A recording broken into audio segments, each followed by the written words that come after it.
Hola, mi nombre es Ana Cristina Olvera y desde todas las latitudes de la región les doy la bienvenida a nuestro punto de encuentro en el arte y el conocimiento, el Noticiero Científico y Cultural Iberoamericano, NCC. El espacio informativo de la Asociación de las Televisiones Educativas y Culturales Iberoamericanas, ATEI. Acompáñenme en este recorrido de 30 minutos a descubrir lo que se produce, se investiga y se crea cerca de ti. La noche del 13 de abril de 1970, el comandante del Apolo 13, Jim Lovell, radió a la Tierra una frase que se ha hecho famosa: Houston, tenemos un problema. Fue una verdadera maniobra salvar a los astronautas después del famoso fallo en esa misión. Con los planes de regresar a la Luna para el 2024, conozcamos a José Ortiz, un hispano en la NASA que trabaja para afinar el sistema de aborto de misión y lograr regresar a los astronautas a salvo desde la Luna. Nos empuja a nosotros desarrollar tecnologías nuevas y también explorar. Mi nombre es José Ortiz y estoy trabajando en un sistema para proteger a los astronautas de regreso a la Luna. El sistema de aborto de misión está ubicado encima del rocket, el cohete, que lleva la cápsula de Orion con los astronautas. En caso de que haya cualquier falla, se activa el sistema de aborto de la misión, carga la cápsula de Orion fuera del peligro. Desde pequeño siempre tengo curiosidad de cómo funcionan las cosas, ¿verdad? Por eso son mis hobbies: arreglar cosas en mi garaje, componentes, radios, estufas, y ponerlas a trabajar de nuevo. Para mí es una gran satisfacción encontrar esas fallas en la mesa, como decimos, antes de encontrarlas en el vuelo, cuando tienen que trabajar. El 24 de octubre de 1926, a las 9:30 de la noche, dos buques que navegaban el río Paraná en direcciones opuestas chocaron violentamente junto a las costas de la ciudad de San Pedro. Se desconocen los motivos de aquel accidente, pero se acaba de recuperar un pedazo de la historia. Hace unos días un grupo de pescadores, son de acá de la zona de San Pedro, empiezan a levantar la red con un gran esfuerzo y terminan sacando del fondo del Paraná un mástil de madera de unos 5 metros y medio de largo. Se nota que está quebrado en la punta. Para nosotros, creemos, por el lugar donde fue encontrado, donde fue recuperado, que se trata de uno de los mástiles del Blanca Rosita, que fue un buque motor argentino que colisionó el 24 de octubre de 1926 en ese lugar contra un vapor belga que se llamaba Patagonier, que venía bajando el Paraná desde la zona de Santa Fe. El Blanca Rosita venía desde La Boca, iba a Concepción del Paraguay. En ese punto, en el kilómetro 263, 264 del río Paraná, por causas que se desconocen, chocan los dos buques y bueno, el Blanca Rosita, que era el buque de menor porte, sufre grandes averías que producen que en unos minutos desaparezca bajo las aguas del Paraná. La tripulación del buque logró abandonarlo, pero en ese accidente muere el maquinista del barco argentino, que se llamaba Pablo Rothfold, que desapareció bajo las aguas junto con el buque. El aumento del trabajo desde casa ha sido una consecuencia de la pandemia de la COVID-19, pero ha llegado para quedarse más allá del coronavirus, según lo están prediciendo todos los analistas. Ya actualmente 42% de la fuerza laboral de los Estados Unidos ahora trabaja desde su hogar a tiempo completo, y Microsoft planea hacer de esta una opción permanente. Los empleados de Microsoft podrán elegir trabajar desde casa permanentemente. Medios estadounidenses reportaron la decisión de la compañía el viernes, que tampoco espera reabrir sus oficinas en Estados Unidos, al menos hasta enero de 2021. Según el sitio web de Verge, los trabajadores podrán tomar su decisión cuando se retomen actividades presenciales y el espacio destinado a su oficina será cedido. Existiría también la posibilidad de que sus trabajadores se puedan mudar dentro de Estados Unidos o quizás al extranjero, aunque podría haber recortes en sus salarios según el lugar de residencia y no se cubrirían los gastos de mudanza. En una declaración a la AFP, un portavoz de Microsoft no se refirió a si el teletrabajo será permanente, pero aseguró que la meta es evolucionar en la forma en que trabajan. El reporte de Diverge dice que los empleados necesitarán aprobación de sus gerentes para trabajar de forma remota permanentemente, pero pueden pasar al menos 50% de la semana fuera de la oficina sin aprobación.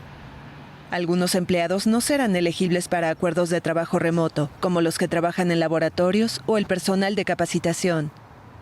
Otras compañías ya permiten acuerdos de trabajo remoto a largo plazo, como Facebook, que anunció que la mitad de su personal podría estar en esta modalidad los próximos 5 a 10 años. Por si el acecho del coronavirus fuera poco, la producción mundial de banano y plátano se encuentra amenazada por una nueva raza de hongo, agente que causa marchitez por Fusarium. Es particularmente devastador porque ocasiona síntomas de marchitez y muerte de la planta y permanece por décadas en el suelo, haciendo difícil su manejo. Una imagen inseparable de Colombia. Las plantaciones de banano del Magdalena son tan tradicionales como el café. Más de 14.000 empleos dependen del cultivo de esta fruta. El país es el cuarto productor de banano en el mundo. Y casi todo el proceso se hace a mano por personas como Danit Marmol, quien comenzó a trabajar en el sector con apenas 12 años. Comenzaron a decir que los menores de edad no podían trabajar, tenían que estar estudiando. Entonces ya ahí comencé yo entre la vida laboral, haciendo días de embarque por ahí en finca pequeña y a la misma vez estudiaba en las noches. Pero el cultivo enfrenta un desafío que Danit Marmol jamás había visto. A través con el tapaboca uno cree que, si se esfuerza, se perjudica. Y si no habla duro, no le escuchan. Acá no solo debe enfrentar al coronavirus, sino también al Fusarium raza 4 tropical, un hongo que afecta a las raíces de la planta y que es una de las plagas más severas en la historia de la agricultura. Las fincas que presentan hoy la afectación tenían una sintomatología que fue reportada, se empezó todo el proceso de diagnóstico y fue ese proceso cuando más o menos a inicios de agosto, cuando se determinó ya después de hacer todas las pruebas de validación que se trataba de Fusarium raza 4 tropical y que era pues una enfermedad que estaba llegando por primera vez al país y por primera vez inclusive a Latinoamérica. Los guantes, las barreras de polímeros entre empleados y mantener el uso constante del tapabocas son algunas de las medidas que se tomaron para garantizar que ni el Fusarium ni el coronavirus llegaran a la plantación. Por eso generamos un cambio de calzado, que sea de esta finca solo este calzado y de esta finca solo este calzado. Las herramientas son solamente de la finca, no pueden salir y entrar. Los vehículos no estar ingresando. El Fusarium se adhiere a las superficies que tienen contacto con el suelo. Por eso los empleados cambiaron sus botas de cuero por unas de caucho, lo que para Danit Marmol resulta agotador. Difícil, a mí personalmente me toca que sacarme las botas y descansar 3-4 veces porque no aguanto la sofocación de las botas. El sacrificio cotidiano de los trabajadores de las bananeras para impedir el avance del Fusarium raza 4 ha dado frutos. Y muestra de eso pues es que la enfermedad se ha podido contener en una región que es la región de La Guajira y actualmente después de un año aproximadamente no tenemos ningún caso reportado en el Magdalena. Lo que desea el gremio y los trabajadores es que el mercado externo siga confiando en el banano colombiano. Entonces en sí nosotros le decimos de que no se preocupen en nada porque estamos protegiendo todo. En todo lo que cabe en la forma humana de nosotros, de los trabajadores, lo estamos protegiendo. Los bananeros confían en que estas dos pandemias pasarán y que los cultivos seguirán sanos en Colombia para el mercado internacional. La conservación de la biodiversidad debe ser hoy en día una de las prioridades de la humanidad. En ese sentido, los arrecifes artificiales se han convertido en una de las estrategias más polémicas desarrolladas por la humanidad para intentar salvaguardar el patrimonio marino. Veamos en qué consiste y cómo los han utilizado en las costas de México. La comunidad de pescadores del puerto mexicano de Manzanillo, ubicado en el estado de Colima, planeó por años un proyecto para hacer sustentable su principal actividad, la pesca. En julio del 2020 cumplieron parte de este objetivo, hundir con su propio peso a una vieja embarcación en la zona cercana al Cerro de la Cruz para ahí formar un arrecife artificial, que resulta de vital importancia para la pesca del Pacífico. El proyecto de arrecifes artificiales consiste en el hundimiento de 3 antiguos barcos donados por empresas privadas. Se pretende que una vez bajo el agua se conviertan en un refugio para que los organismos marinos adultos puedan reproducirse. Con eso garantizamos la sostenibilidad de la población y esto lleva a la sostenibilidad de la pesquería. Es decir, permitimos que haya lugares donde estos organismos se protejan de los depredadores, se reproduzcan y se desarrollen sus etapas juveniles y con esto aportamos a la población. Los arrecifes artificiales también representan un beneficio para la comunidad pesquera de Manzanillo, pues los organismos marinos se encontrarán más cerca de la costa, lo que disminuye riesgos para pescadores, les permite obtener un producto de alta calidad y más fresco para el consumidor y los incluye como parte de un modelo sustentable. Durante su vida útil, la primera embarcación hundida llevó el nombre del Diamante. Pasó por intensos trabajos de limpieza de combustibles y materiales no compatibles con la vida marina. Se encuentra actualmente a 70 metros de profundidad, apenas a 2 kilómetros de la costa. La limpieza y el hundimiento fueron supervisados por la autoridad naval y organismos dedicados a la protección del medio ambiente. En los próximos meses, 2 barcos más replicarán el modelo del Diamante. En Manzanillo, Colima, hay 5 zonas de arrecifes artificiales. El más exitoso está ubicado en la playa El Paraíso y comenzó a dar resultados un año después de su creación. En SC Noticias, Susana Martínez Rubí. Estás viendo el noticiero científico y cultural iberoamericano. No te pierdas de unirte a nuestras listas de divulgación en WhatsApp y Telegram.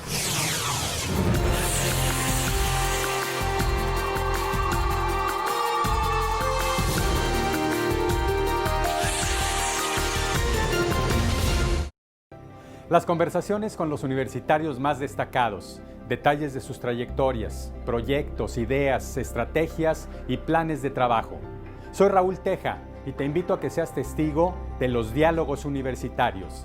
No te pierdas este programa solo por TV Watt.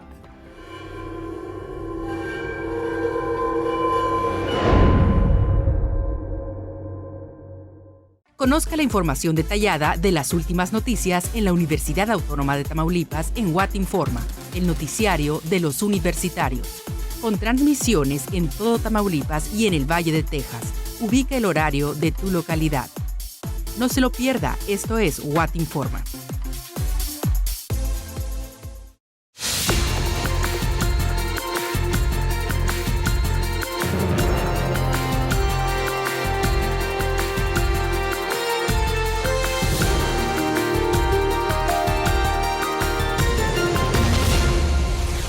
El blanqueamiento de los corales ocurre cuando estos pierden sus colores vibrantes y estos colores se deben a unas algas microscópicas llamadas zooxantelas que viven dentro de los corales. Sin embargo, cuando la temperatura del océano cambia, por ejemplo si hace demasiado calor, los corales se estresan y expulsan a estas algas. Veamos lo que sucede en la Gran Barrera de Coral de Australia. La mitad de los corales de la Gran Barrera en Australia desapareció en los últimos 25 años. Eso afirmó el miércoles un estudio publicado en el diario científico Proceedings of the Royal Society, que advirtió que el calentamiento global está provocando cambios irreversibles en este ecosistema submarino. Las especies más grandes son las que se han visto más afectadas, y según los autores del estudio, estos corales proporcionan rincones en los que muchos peces y criaturas se refugian, por lo que perderlos modificará todo el ecosistema. El calentamiento de las aguas provocado por el cambio climático hace concretamente que las algas que viven sobre el coral desaparezcan. Este ecosistema ha sufrido un total de 5 momentos de blanqueamiento desde 1998, el último de ellos en 2020, y las previsiones de los expertos no son demasiado optimistas. El inmenso arrecife de 2.300 kilómetros de largo podría recuperarse si la temperatura del agua baja, pero también puede desaparecer si el fenómeno persiste. Además de tener un valor enorme desde el punto de vista ecológico y científico, se estima que genera unos 4.000 millones de dólares de ingresos turísticos a Australia cada año. Debido a su degradación, la Gran Barrera podría perder su estatuto de Patrimonio Mundial de la UNESCO. Hernando Tejada Sáenz, conocido como Tejadita, fue un pintor y escultor colombiano recordado principalmente por su escultura El Gato del Río, ubicado en la ciudad de Cali. Los habitantes de la ciudad buscan mantener este patrimonio artístico en perfecto estado de conservación. Con más de 20 años de antigüedad, la obra de Tejada ha sido siempre un atractivo turístico importante en Cali, que representa a sus habitantes y que ha creado un afecto por el constante contacto con la obra. Es una tarea permanente, no podemos dejar que esos monumentos se caigan, se deterioren. El Gato del Río para los caleños es un símbolo ya, es un ícono. Hay un apego a él, digamos, una fijación. Es un sitio de significación también turística. También uno puede decir que el Gato del Río significa para los caleños mantener viva la presencia de Hernando Tejada. Hace tiempo que el gato pide un proceso de restauración, ya que hace más de 2 años que no se realiza, y por eso, a través de un grupo de expertos y bajo la supervisión del sobrino de Tejada, se pulirá y se volverá a pintar la escultura fundida en bronce. Según lo que hemos revisado, más de 22 millones de pesos cuesta esa intervención en el Gato del Río. Estamos tratando de lograr unos acuerdos con la Policía Metropolitana que dejen algunos auxiliares bachilleres en algunos monumentos y en algunas fuentes de la ciudad. Por lo menos 2 agentes bachilleres para que, digamos, no rayen los monumentos, no les hagan grafiti, no los alteren. Se espera que la obra sea entregada en un plazo de 10 días y no retrasos por lluvias. Además, mediante un sistema de voluntariado, las autoridades buscan personas que ayuden a generar conciencia sobre los patrimonios de la ciudad. Un 24 de junio de 1935 falleció en un accidente aéreo en Medellín el mítico cantante de tangos y actor Carlos Gardel. Con apenas 7 años, Gardel ya se sentaba en la puerta de su casa a cantar, y en su adolescencia lo hacía en casa de familiares del barrio del Abasto. Pero aún persiste el misterio en torno a su origen y nacimiento. Los enigmas de la vida de Gardel se reviven después de 100 años desde que el cantor de tango se presentó en Buenos Aires el 8 de octubre para registrarse como nacido en Tacuarembó, ubicado en el centro de Uruguay. La fama del reconocido autor de canciones como El día que me quieras, Mi Buenos Aires querido o Por una cabeza viene acompañada de un anecdotario en el que destacan su afición por las carreras de caballos o su amistad con Charles Chaplin. Sin embargo, su nacionalidad, su origen y sus vínculos familiares son el origen de diversas teorías. Según la evidencia documental contenida en el Museo Gardel de Valle Edén en Tacuarembó, la cédula del zorzal criollo tiene registros en Uruguay y contrarresta aquella teoría que afirma que Gardel nació en Francia y de niño viajó a Argentina. Así, esta teoría se inclina más porque los supuestos padres biológicos de Gardel, María y Carlos Escayola, no lo quisieron y por eso no lo registraron. Entonces fue adoptado por la francesa Berthe Gardès, de quien tomaría el apellido Gardel. Así lo cuenta a EFE el profesor investigador Milton Santana. Indocumentado por la situación de su vida, realmente él fue un ser no deseado. Hay a veces seres que no son deseados, pero luego cuando nacen son queridos. En el caso de Gardel fue no deseado y luego de su nacimiento no querido, desmadrado rápidamente. Y bueno, anduvo de cuidadoras en cuidadoras. Aunque se desconoce si Gardel nació en Uruguay, la tradición oral de Tacuarembó cuenta que el mago conservaba amigos y se hospedaba en la estación de los Echegaray, lugar en el que estuvo mientras se recuperaba de un disparo producto de una reyerta a la salida de un centro nocturno. Según Santana, el tango Volver esconde pistas sobre este pequeño lugar, ya que dice que irá a Buenos Aires para luego volver a partir dejando el corazón, indicando que quería volver con la frente marchita a su pasado, a Tacuarembó, pese a haber vivido allí hondas horas de dolor.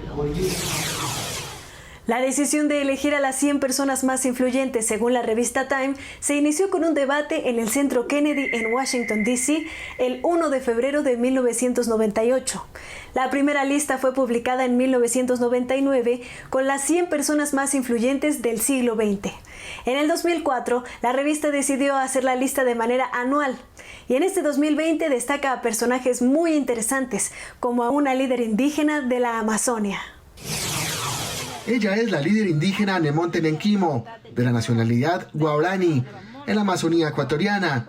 Sus allegados la llaman Nemo, y hoy figura entre las 100 personas más influyentes de 2020 por la revista Time. Yo creo que esa lucha tiene que ser a nivel global, porque es muy importante. Creo eso porque muchas de las veces, en general, mujeres indígenas hemos salido vocera, hemos salido trabajando muchísimo por muchos años atrás. No hemos sido visibles hacia el mundo. Ahora recién con ese reconocimiento es que abre el camino hacia luz al mundo. Tiene 35 años y recuerda que sus mayores solían decirle de niña que había que proteger y cuidar la selva. Para nosotros es muy importante tener este bosque sin contaminar, sin destruir para nuestras futuras generaciones, porque yo tengo hija. Mi hija en 20 años, ¿dónde va a ir a cultivar, dónde va a ir a caminar, dónde va a ir a beber? Con un penacho de color ámbar a modo de corona, distintivo de su nacionalidad, esta líder aspira a abrir ahora el foco mediático para trascender la protección del mismo espacio selvático donde vive. Distanciamiento social, no reunirse, no tocarse, no hablarse en la misma habitación a una distancia de menos de 1,5 metros, todo esto parece ir totalmente en contra del arte teatral. ¿Cómo sobrevive una obra de teatro en los tiempos del confinamiento y el aislamiento? Estas escritoras tienen una idea refrescante.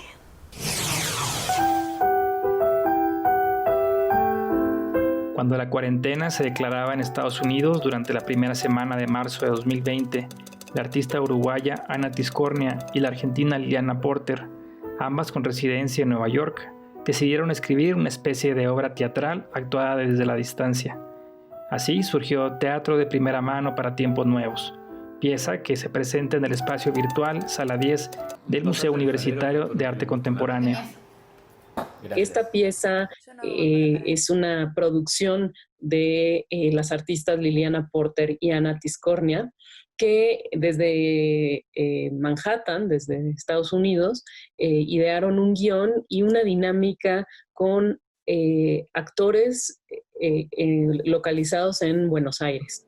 Entonces es un trabajo a distancia que además es muy interesante porque tiene un formato de celular, es decir, de esta pantalla vertical, y de alguna manera elabora en la misma dramaturgia de la pieza la relación de convivencia, es decir, simula la convivencia o la simultaneidad a través de la distancia.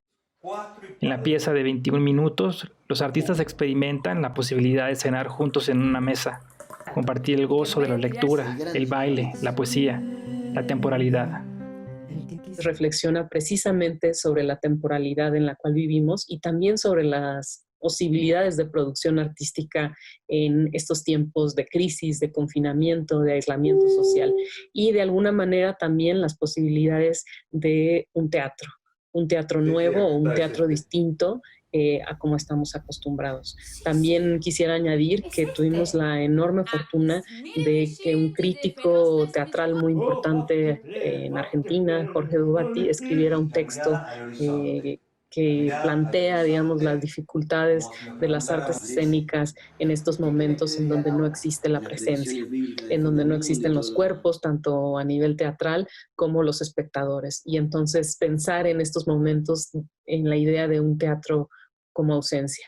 Y ese artículo que escribió Jorge Dubati está también albergado en la página web del MUAC. Además, como parte de las recomendaciones semanales de los curadores del MUAC, esta ocasión nos invitan a ver un documental sobre la teórica y activista feminista Donna Haraway, albergado en la plataforma lululula.tv.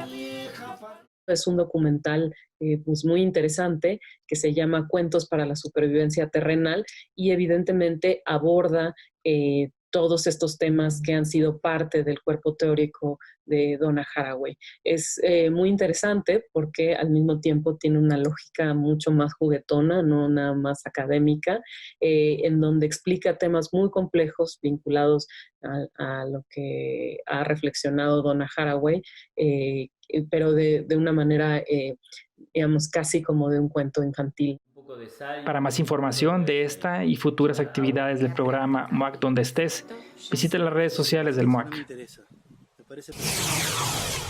Gracias por habernos acompañado en este viaje informativo del Noticiero Científico y Cultural Iberoamericano, NSC. Este espacio informativo no sería posible sin la colaboración y las plataformas de los socios de ATEI y las agencias informativas AFP, EFE, Xinhua, Notimex, Euronews y la Deutsche Welle. Si quieren saber más, podemos estar comunicados a través de la web en noticiasnsc.com y las redes sociales. Nos encuentran como @NSC Iberoamérica en Twitter, Facebook, Instagram, YouTube y TikTok. Yo soy Ana Cristina Olvera y los espero en una próxima emisión.